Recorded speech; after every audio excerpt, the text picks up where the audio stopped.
جن سے وہ محبت کرتا ہے اور ان پر اپنا فضل فرماتا ہے۔ نبی محمد صلی اللہ علیہ وسلم نے فرمایا، سب سے زیادہ سخت آزمائشیں انبیاء پر آتی ہیں، پھر نیک لوگوں پر، اور پھر ان لوگوں پر جو ان کی پیروی کرتے ہیں۔ اس کا مطلب یہ ہے کہ اگر آپ خود کو بہت سی آزمائشوں اور مشکلات کا سامنا کرتے ہوئے پاتے ہیں تو یہ اس بات کی نشانی ہو سکتی ہے کہ آپ اللہ کے منتخب لوگوں میں سے ہیں، اور ان آزمائشوں کے ذریعے اللہ آپ کو ایک بڑے مقصد کے لیے تیار کر رہا ہے۔ یہ آزمائشیں سزائیں نہیں ہیں بلکہ روحانی ترقی کے مواقع ہیں۔ یہ آپ کے دل کو پاک کرنے، آپ کے صبر کو مضبوط کرنے اور اللہ پر آپ کے انحصار کو بڑھانے کا ذریعہ بنتی ہیں۔ ہر چیلنج جن کا آپ سامنا کرتے ہیں، چاہے وہ مالی مشکلات ہوں، ذاتی نقصان ہو یا صحت کا مسئلہ، آپ کو اللہ کی طرف رجوع کرنے اور دعا کرنے پر مجبور کرتا ہے۔ ان امتحانات کے ذریعے آپ کا ایمان صاف ہوتا ہے اور آپ کو یہ احساس ہوتا ہے کہ حقیقی طاقت اللہ کی حکمت اور منصوبے پر بھروسہ کرنے میں ہے۔ مشکلات کا سامنا کرنا آپ کو قیمتی سبق سکھاتا ہے۔ آپ میں استقامت، عاجزی اور دوسروں کے لیے زیادہ ہمدردی پیدا ہوتی ہے، جو ممکنہ طور پر اسی طرح کی مشکلات سے گزر رہے ہوں۔ بار بار آزمائشوں کا سامنا کرنا اس بات کی نشانی ہے کہ اللہ آپ کی صلاحیت کو دیکھتا ہے اور آپ کو کچھ بڑا کرنے کے لیے تیار کر رہا ہے۔ ان امتحانات کے ذریعے وہ آپ کو ایک مضبوط مومن بناتا ہے جو زندگی کی مشکلات کا سامنا کر سکتا ہے اور پھر بھی ایمان میں ثابت قدم رہتا ہے۔ یہ استقامت آپ کو ایک اعلیٰ روحانی مقصد کے لیے منتخب لوگوں میں سے ایک کے طور پر ممتاز کرتی ہے۔ نمبر 4، مشکلات کے وقت صبر ایک گہری علامت ہے کہ آپ اللہ کے چنے ہوئے لوگوں میں سے ہیں۔ قرآن کریم میں اللہ تعالیٰ فرماتے ہیں، ان اللہ مع الصابرین، بے شک اللہ صبر کرنے والوں کے ساتھ ہے۔ جب آپ مشکلات کا صبر کے ساتھ سامنا کرتے ہیں تو یہ آپ کے اللہ پر اعتماد اور اس کی حکمت اور وقت پر آپ کے غیر متزلزل ایمان کو ظاہر کرتا ہے۔ مشکلات کا سامنا کرنا کبھی آسان نہیں ہوتا، لیکن جن لوگوں کا روحانی رجحان ہوتا ہے ان کے لیے یہ چیلنجز اللہ کے ساتھ گہرے تعلق کے مواقع بن جاتے ہیں۔ اس کے علاوہ صبر اندرونی قوت کو فروغ دیتا ہے۔ آپ اپنے جذبات اور رد عمل کو مینج کرنا سیکھتے ہیں، نا امیدی یا اداسی سے پرہیز کرتے ہیں، نفیت کے آگے جھکنے کے بجائے آپ نماز اور ذکر کی طرف رجوع کرتے ہیں، اپنے ایمان میں سکون تلاش کرتے ہیں۔ آخرکار مشکلات کے دوران صبر آپ کے اللہ کے منتخب لوگوں میں سے ہونے کی گواہی دیتی ہے۔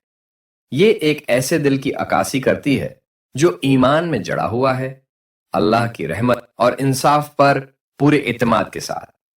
نمبر 5 ایک بہت ہی خوبصورت صفحہ ہے اللہ کے چنے ہوئے بندوں کی زندگی کا، اور وہ ہے واضح روحانی بصیرت۔ یہ اندرونی رہنمائی اللہ کی طرف سے ایک تحفہ ہے جو آپ کو بغیر کسی بیرونی اثر کے صحیح اور غلط کو پوری طرح سمجھنے کی اجازت دیتی ہے۔ یہ شعور کی ایک بلند سطح ہے جو آپ کے فیصلوں اور اعمال کی رہنمائی کرتی ہے اور اکثر آپ کو اسلامی اقدار کے مطابق انتخاب کی طرف لے جاتی ہے۔ یہ بصیرت محض ایک اندرونی احساس نہیں ہے بلکہ آپ کے ایمان اور اللہ کی رہنمائی پر انحصار کا ایک گہرا تعلق ہے۔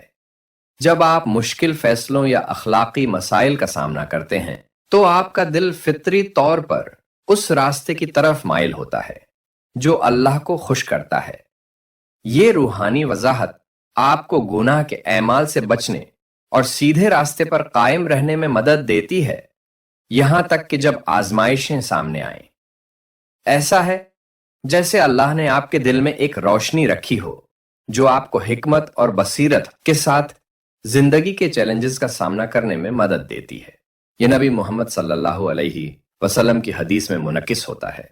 آپ نے فرمایا، اتقوا فراست المومن فإنہ ینظر بنور اللہ، مومن کی فراست سے بچو کیونکہ وہ اللہ کے نور سے دیکھتا ہے۔ اس کے علاوہ یہ بصیرت اکثر امن یا بے چینی کے ایک مضبوط احساس کے طور پر ظاہر ہوتی ہے جب آپ کچھ اعمال یا صورتحال پر غور کرتے ہیں۔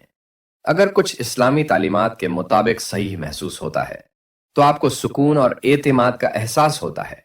دوسری طرف اگر کچھ آپ کے روحانی اصولوں کے خلاف جاتا ہے تو آپ کو اندرونی بے چینی محسوس ہوتی ہے جو آپ کو اپنے انتخاب پر دوبارہ غور کرنے پر مجبور کرتی ہے۔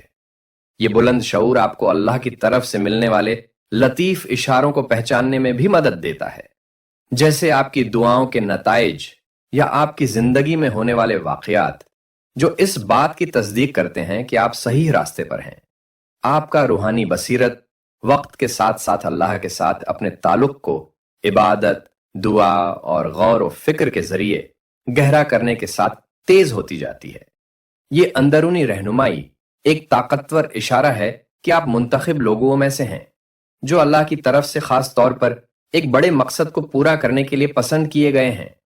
نمبر 6، اگر آپ کے اندر علم حاصل کرنے کی شدید پیاس ہے، خاص طور پر دین کے علم کی، تو یہ اس بات کی علامت ہے کہ آپ منتخب لوگوں میں سے ہیں، کیونکہ یہ سچائی اور سمجھ بوجھ کی تلاش دنیاوی خواہشات سے نہیں بلکہ اللہ کے قریب ہونے کی گہری روحانی خواہش سے پیدا ہوتی ہے۔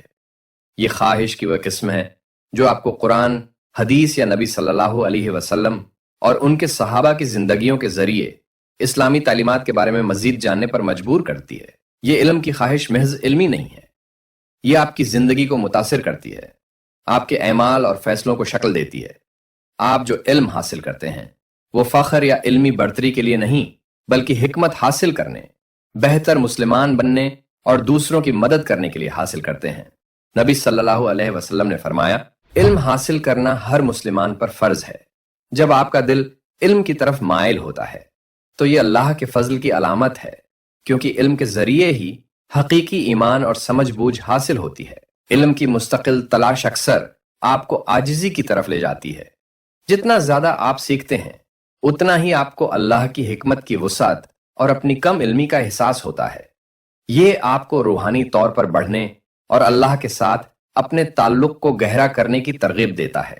یہ علم کی خواہش آپ کو دوسروں کے ساتھ اپنے علم کو بانٹنے کی بھی ترغیب دیتی ہے۔